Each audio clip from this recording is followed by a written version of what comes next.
Bismillahirrahmanirrahim. Assalamualaikum warahmatullahi wabarakatuh. Perkenalkan, nama saya Dewi Andayani. Kali ini saya akan mempresentasikan materi tentang menciptakan pembelajaran aktif dan menyenangkan. Pembelajaran aktif, inovatif, kreatif, dan menyenangkan telah menjadi salah satu bagian dari usaha sebuah unit pendidikan dalam meningkatkan kualitas pembelajarannya. Selain itu, yang paling mendasar, tujuan penerapan pembelajaran aktif, inovatif, kreatif, dan menyenangkan adalah agar siswa-siswa menjadi lebih aktif dalam mengikuti proses pembelajaran, lebih enjoy dalam belajar, dan tentu saja menjadi lebih bisa menyerap materi pembelajaran yang diberikan. Dapat dikatakan, intinya penerapan pembelajaran aktif, inovatif, kreatif, dan menyenangkan merupakan hal yang sangat penting dan harus dipahami dengan baik oleh semua guru serta harus dapat diterapkan secara benar. Berikut adalah teori tentang pembelajaran aktif dan menyenangkan. Di sini terkait pembelajaran aktif dan menyenangkan menurut Rusman di bukunya di tahun 2013, pembelajaran aktif, guru lebih banyak memposisikan diri sebagai fasilitator yang bertugas memberikan kemudahan belajar kepada siswa. Artinya, siswa terlibat secara aktif dan berperan dalam proses pembelajaran. Sedangkan guru lebih banyak memberikan arahan, bimbingan, serta mengatur sirkulasi dan jalannya proses pembelajaran. Jadi bisa dikatakan pembelajaran aktif ini lebih kepada metode student center. Lalu pembelajaran menyenangkan merupakan suatu proses pembelajaran yang di dalamnya terdapat suatu kohesi yang kuat antara guru dan siswa, tanpa ada perasaan terpaksa atau tertekan. Artinya, pembelajaran menyenangkan adalah adanya pola hubungan yang baik antara guru dengan siswa dalam proses pembelajaran. Untuk mewujudkan proses pembelajaran yang menyenangkan, guru harus mampu merancang pembelajaran dengan baik, memilih materi yang tepat, serta memilih media ajar atau strategi yang dapat melibatkan siswa secara optimal. Pembelajaran menyenangkan. Menurut The Porter tahun 1999, pembelajaran ditata sedemikian rupa untuk menciptakan aura kesenangan seperti menata suasana kelas agar menyenangkan dengan cara pertama, menata lingkungan kelas agar siswa dapat fokus dan menyerap informasi. Yang kedua, meningkatkan pemahaman melalui gambar. Ketiga, alat bantu belajar dalam berbagai bentuk. Keempat, pengaturan bangku mendukung hasil belajar. Dan kelima, musik membuka kunci keadaan yang mampu menciptakan asosiasi. Jadi, penataan ruangan kelas yang tepat itu akan membuat murid merasa nyaman. Seperti banyak pola pembagian bangku atau pola penyusunan bangku itu bentuknya mungkin seperti huruf U atau berbentuk lingkaran atau bisa dibikin grouping seperti itu. Sedangkan meningkatkan pemahaman melalui gambar, kita sebagai guru bisa menempelkan gambar-gambar media pembelajaran di dalam kelas yang berhubungan dengan materi yang akan diajarkan. Jadi pada saat guru menerangkan, itu akan menghemat 50% tenaga kita sebagai guru untuk bisa menjelaskan ke anak. Jadi anak tuh nggak ngawang-ngawang, wah ya apa bentuknya. Misal seperti kita lagi belajar cara perkembangbiakan tumbuhan. Seperti apa caranya ya? Oh, yang namanya putik tuh seperti apa? Yang namanya benang sari seperti apa? Tapi kalau kita sudah menyiapkan gambar, eh, kita bisa langsung menunjukkan kepada siswa, ini gambarnya, kurang lebih seperti ini, nanti prosesnya seperti ini. Dan itu benar-benar sangat efektif di dalam pembelajaran siswa.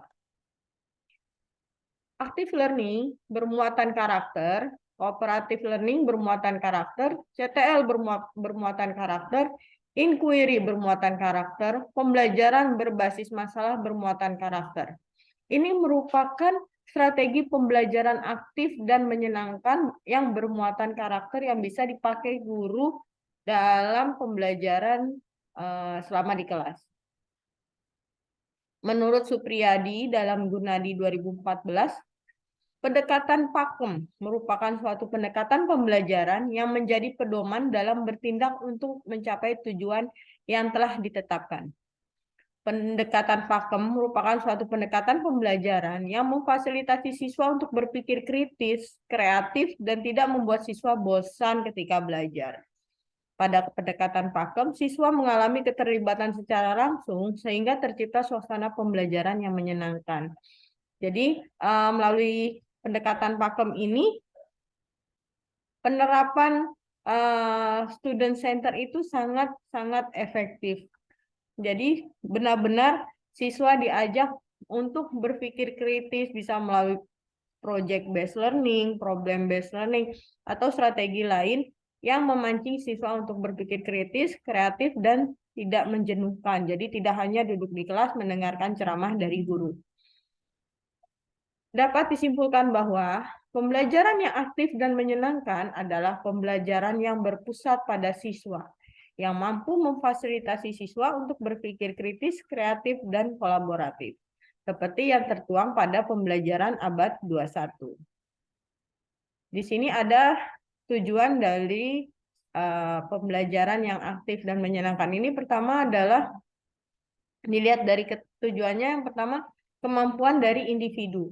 Nah, kemampuan dari individu ini bisa dilakukan melalui proses analisis diagnostik. Jadi, melalui proses analisis ini kita jadi bisa tahu, oh anak kemampuannya sebatas mana dan strategi apa yang cocok dengan kemampuan si anak.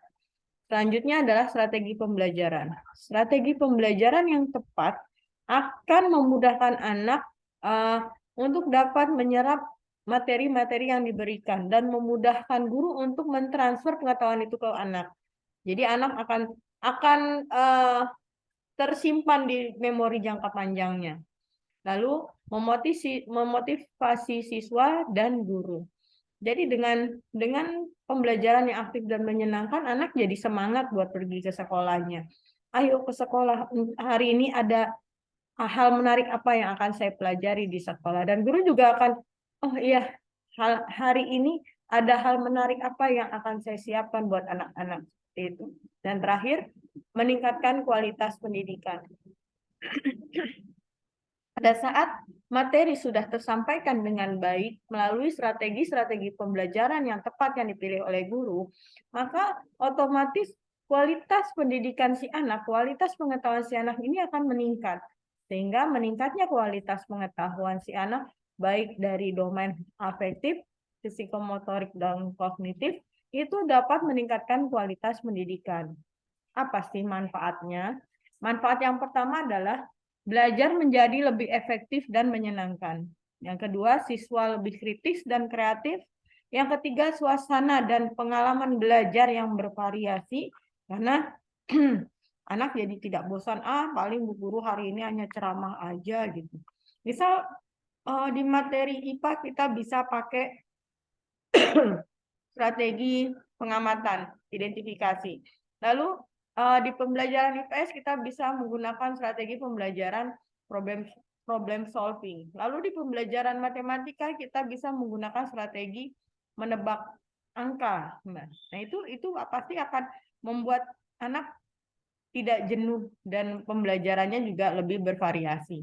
Keempat, meningkatkan kematangan emosional dan siap menghadapi perubahan serta berpartisipasi dalam perubahan. Di sini dalam pembelajaran yang aktif dan menyenangkan itu sudah pasti di dalamnya ada kerjasama, ada kolaborasi antar siswa yang dimana dalam kolaborasi tersebut dituntut siswa untuk dapat beradaptasi, menerima masukan atau saran dari orang lain, pendapat dari orang lain. Lalu di dalam pendidikan yang aktif dan menyenangkan ini bisa jadi mungkin di zaman kita dulu pembelajaran tentang tumbuhan perkembangbiakan pertumbuhan itu selalu menggunakan kacang hijau yang ditanam di kapas seperti itu. Mungkin sekarang bisa dengan cara yang lain yang lebih membuat anak lebih tertarik dan tidak seperti itu aja gitu materinya. Itu merupakan salah satu langkah untuk mematangkan emosional anak dan siap menghadapi perubahan serta berpartisipasi dalam perubahan. Nah, pembelajaran abad 21 merupakan salah satu cara atau salah satu model pembelajaran yang menekankan pada kemampuan peserta didik dalam mencari tahu dari berbagai sumber, merumuskan permasalahan, berpikir analitis, dan kerjasama serta berkolaborasi dalam menyelesaikan masalah. Ini merupakan definisi dari pembelajaran abad 21 menurut Litbang Kemendikbud 2013. Lalu framework pembelajaran abad 21 itu yang pertama adalah critical thinking dan problem solving skill. Apa sih maksudnya gitu? Critical thinking itu adalah berpikir kritis dan anak lalu mampu memecahkan masalahnya.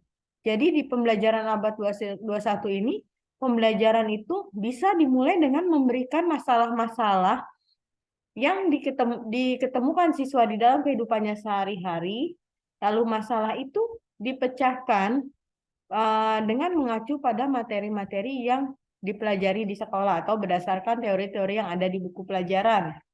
Itu merupakan salah satu framework dari pembelajaran abad 21. Lalu yang kedua adalah communication and collaboration skill. Nah, komunikasi dan kerjasama itu penting banget. Dalam kehidupan sehari-hari pasti kita akan melakukan interaksi. Entah itu interaksi individu-individu, individu kelompok atau kelompok dengan kelompok. Nah, di dalam interaksi ini harus ada komunikasi sehingga ada pemahaman-pemahaman baru yang bisa kita ambil, baik itu pemahaman terkait pembelajaran atau pengalaman hidup. Yang ketiga adalah communication and collaboration skill, itu sama seperti yang tadi. Lalu yang keempat, creativity and innovation skill media literasi. Ini adalah kreativitas dan inovasi terkait keterampilan diri dan media literasi. Ternyata di pembelajaran abad 21 ini, siswa dituntut untuk kreatif dan inovasi dalam menemukan hal-hal baru. Jadi bisa jadi teori yang mengatakan bahwa anak itu seperti selembar kertas kosong, mungkin di pembelajaran abad 21 ini bisa berbanding terbalik gitu. Di sini anak pergi ke sekolah, siswa pergi ke sekolah, pasti dia memiliki pengalaman-pengalaman yang bisa menunjang pembelajarannya di sekolah. Lalu dia bisa mengeluarkan ide-ide yang kreatif dan inovatif sehingga pembelajaran itu menjadi lebih berkesan. Lalu media literasi adalah media melek huruf, bisa dibilang seperti itu. Jadi di sini anak dituntut tidak hanya untuk mampu membaca saja, tapi anak dituntut juga mampu memahami dan menceritakan kembali, serta mungkin melahirkan ide-ide baru melalui kegiatan membaca. Berikutnya yang kelima ada informasi dan komunikasi. Lalu ada teknologi literasi. Ini lebih ke arah IT ya. Jadi dalam anak mencerna informasi dan komunikasi sehari-hari itu menjadi hal penting, di mana seperti tadi disampaikan di awal bahwa guru hanya berfungsi atau bertugas sebagai fasilitator, dan si anaklah yang mencari ilmu itu sendiri, menganalisis sendiri, menemukan masalah, lalu mencari solusinya dengan bantuan. Nah, ini dia teknologi dan teknologi literasi. Jadi mungkin bisa dibilang teknologi literasi itu dengan kita membantu anak, mengajarkan kepada anak, HP tidak melulu cuma hanya untuk main game. Tapi di sini kita bisa pakai untuk mencari berbagai informasi terkait masalah atau materi yang akan kita bahas, seperti itu. Yang keenam ada contextual learning skill. Jadi pembelajaran itu akan bermakna jika dikaitkan dengan kehidupan sehari-hari. Jadi jelas anak SD khususnya itu nggak bisa dikasih sesuatu yang abstrak. Atau misal kita bikin bahas tentang kerjasama ASEAN, itu ada di kelas 5 atau kelas 6, lalu kita tidak memberikan contoh konkretnya kerjasama itu seperti apa, tujuannya apa, maksud dan fungsinya itu apa. Itu benar-benar kita harus tunjukkan, ini loh kerjasamanya, ini buktinya, dan manfaatnya seperti ini. Dan itu bisa dilakukan melalui menggunakan media. Media bisa gambar, bisa kita pakai PPT, lalu pakai proyektor, dan sebagainya. Lanjut terkait perubahan paradigma. Nah, ternyata model pembelajaran ini model pembelajaran yang aktif dan menyenangkan, apalagi terkait dengan pembelajaran abad 21. Itu terlihat jelas perubahan paradigmanya. Jika di sebelumnya guru itu siswa hanya diberitahu, guru sebagai sumber utama, jadi guru mentransfer ilmu terus gitu, menganggap anak itu tidak tahu apa-apa. Lalu tekstual, sesuai buku banget gitu. Lalu berbasis konten, berbasis isi materinya, lalu sifatnya parsial, jawabannya hanya satu, dan verbalisme. Sedangkan di masa sekarang ini, pembelajaran itu siswa dituntut untuk mencari tahu sendiri terkait materinya atau pemecahan masalahnya. Lalu berbasis aneka sumber belajar. Jadi sumber belajar itu tidak hanya dari guru, tidak hanya dari buku, tapi bisa didapat dari lingkungan sekitar. Orang-orang yang ada di sekitar mereka itu bisa menjadi salah satu sumber belajar. Lalu pendekatannya lebih kepada pendekatan ilmiah. Jadi pendekatannya itu sudah tidak lagi kata Bu Guru begini, kata Pak Guru begini, tapi anak sudah mulai bisa menjelaskan, oh menurut buku ini, menurut teori A, menurut teori B, itu harus seperti ini, seperti ini. Dan itu harus mulai dilatih dari sekarang, dari mulai SD. Karena jika hal tersebut tidak dilatih dari mulai SD, itu banyak kejadian pada saat mereka sudah SMP, SMA, bahkan kuliah pun, mereka kurang bisa memberikan argumen-argumen yang berbasis ilmiah. Jadi hanya memberikan pendapat pribadi atau katanya, seperti itu. Lalu yang berikutnya adalah berbasis kompetensi. Kompetensi itu adalah kemampuan yang harus dimiliki oleh siswa. Jadi yang sebelumnya berbasis konten isi, sekarang harus berbasis kompetensi. Kompetensi apa yang akan dicapai oleh si siswa. Lalu pembelajarannya itu terpadu. Terpadu itu tidak, maksudnya ada terintegrasi. Jadi seperti misal mata pelajaran bahasa Indonesia tentang cara membuat teks petunjuk, itu bisa dikolaborasikan dengan mata pelajaran IPA. Mata pelajaran IPA tentang bagaimana cara membuat magnet. Nah, itu maksudnya terpadu di situ. Oh, jadi nanti anak membuat magnet, magnet itu bisa dibuat dengan cara seperti ini, seperti ini, seperti ini, lalu anak membuat teks laporannya berupa teks petunjuk. Atau terkait tentang interaksi manusia, pelajaran IPS-nya. Lalu dipadukan dengan mata pelajaran PKN terkait hak, kewajiban, dan tanggung jawab. Itu juga bisa dilakukan seperti itu. Jadi dalam berinteraksi kita punya hak, punya kewajiban, dan tanggung jawab. Begitu pula dengan lawan interaksi kita. Itu dia juga punya hak yang harus kita hormati, ada kewajiban yang harus dia lakukan, dan ada tanggung jawab yang harus dia berikan sebagai konsekuensi dari perbuatannya. Selanjutnya ada kebenaran jawaban multidimensi. Kalau misal 5 telur ditambah 2 telur itu pasti jawabannya 7, jawaban tunggal.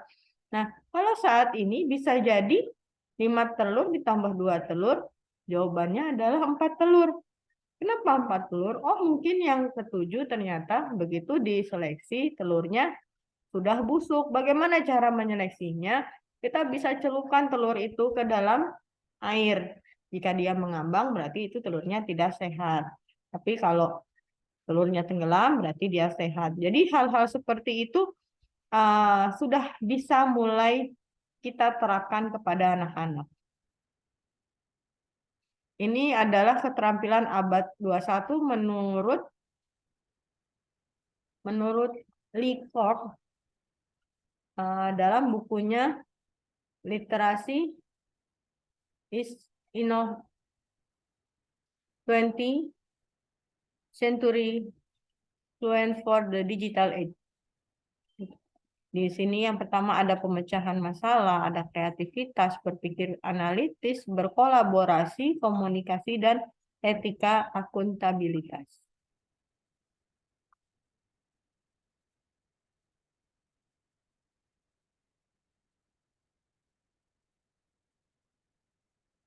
Lalu di sini bagaimana cara penerapannya? Pertama, siswa terlibat berbagai kegiatan yang mengembangkan pemahaman dan kemampuan dengan cara praktek.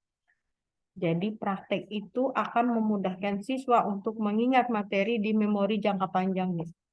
Yang kedua, guru menggunakan berbagai media dan cara untuk membangkitkan semangat belajar.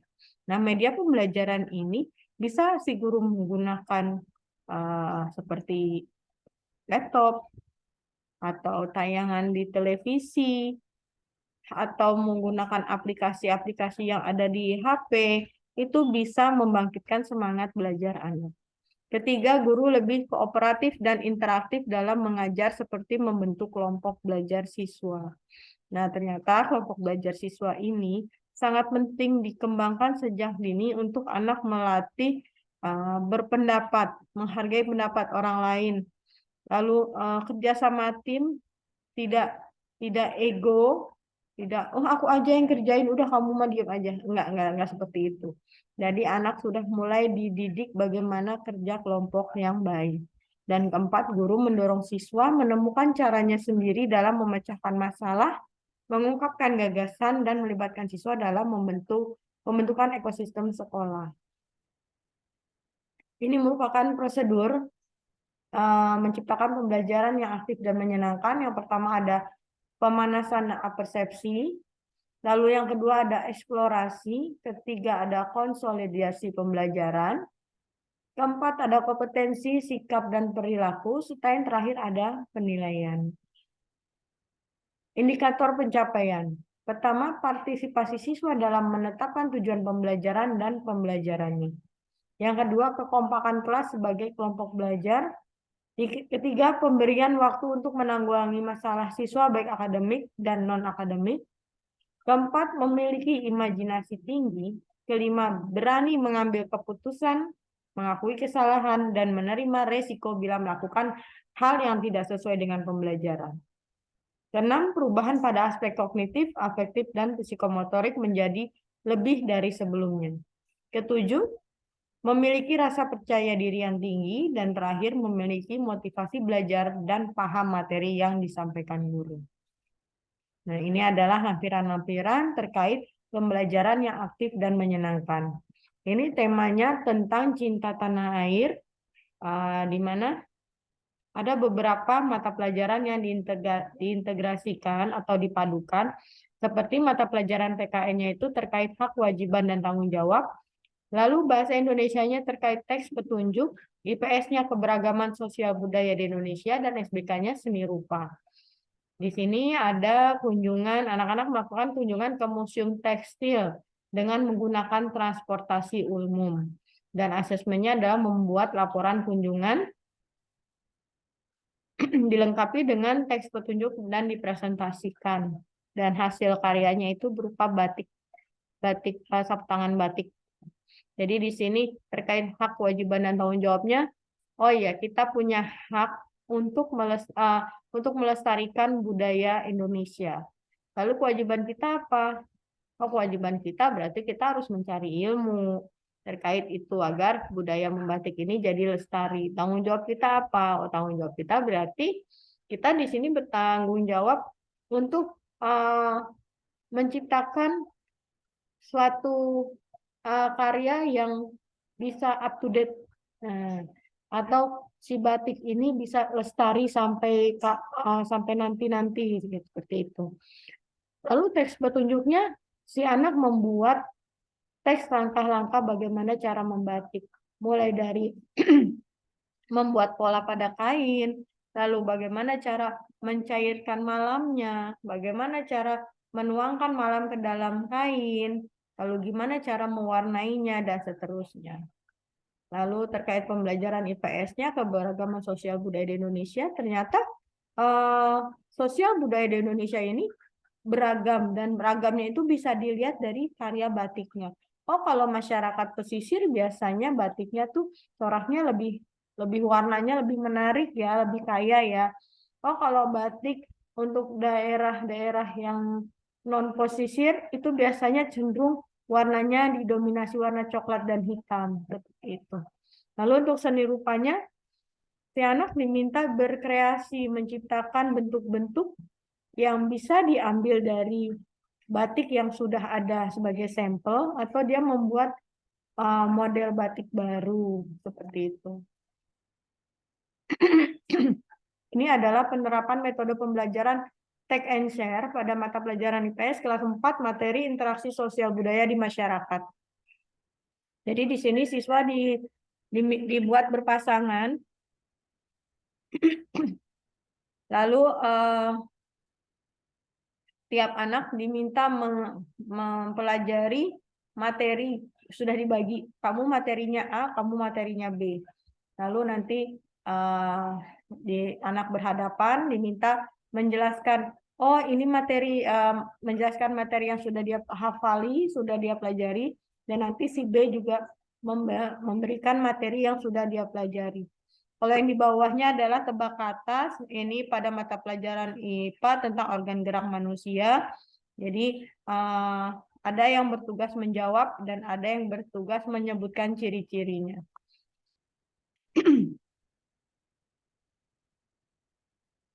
Selanjutnya, penerapan metode pembelajaran problem based learning pada mata pelajaran IPS kelas 4 materi karakteristik geografis Indonesia.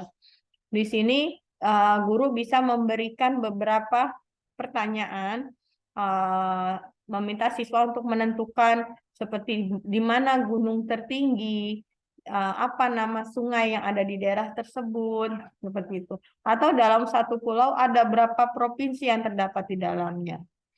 Lalu di bawahnya ada penerapan metode pembelajaran problem based learning pada mata pelajaran matematika kelas 2 materi mengenal mata uang.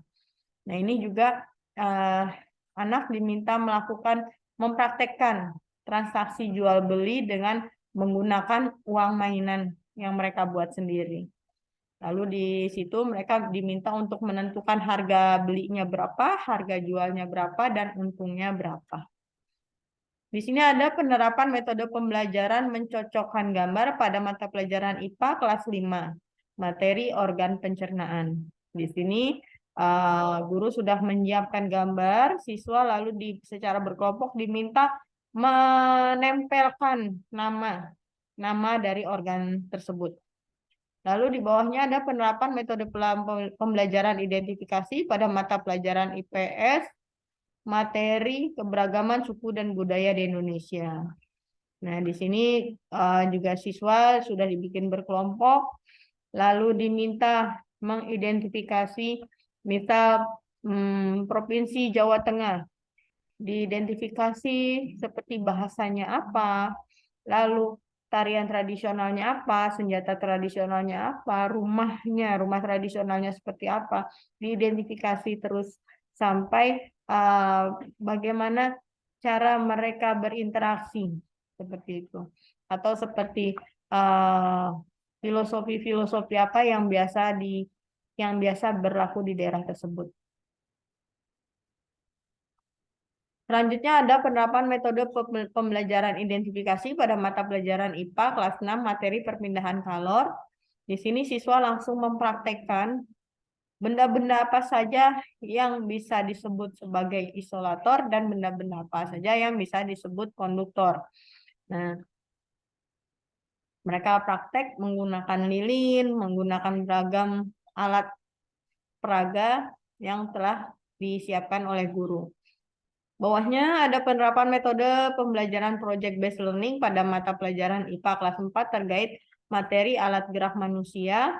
Di sini siswa diminta membuat wayang kerangka manusia, di mana wayangnya ini bisa digerak-gerakan ya, khususnya di bagian persendian seperti di sikut, di lutut, di pangkal paha.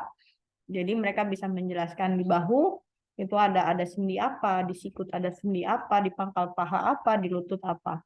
Dan dengan mempraktekkan seperti ini mereka paham kenapa sikut mereka bisa bergerak, kenapa lutut mereka bisa ditekuk, itu karena ada engsel di dalamnya.